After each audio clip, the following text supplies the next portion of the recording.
Ayan si Ate Jetly, motovlogger and Philippine tourism. Siya din yung sikat dito sa Pilipinas. At ayan naman si Rendon Labador. Siya yung kilala bilang motivational speaker, entrepreneur, at fitness instructor. Hello guys! Nandito tayo sa Makina Moto Expo na kung saan makikita nyo ang mga iba't ibang brand ng motor. Merong Ducati, merong Suzuki, Kawasaki brand, di ba? Napaka-unique naman.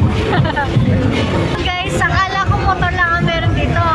Meron din pala. Jet ski, oh.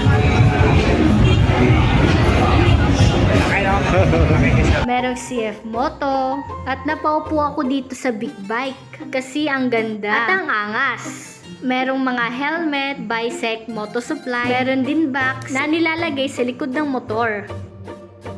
At ito naman, Indian motorcycle. Diba kakaiba ang itsura? At ito naman si Ate Girl. O diba ang cute niya? At may mga FKM motorcycle. Merong mga iba't ibang kulay. At merong Vogue motorcycle. Ayan, may mga big bikes. At meron ding adventure bike. At meron ding Agusta MV. Ayan, mga big bikes. Ang daming mga big bikes dito sa Makina Moto Expo. At meron ding mga scooter tulad ng Vespa. Ito ay nasa 125 to 300cc.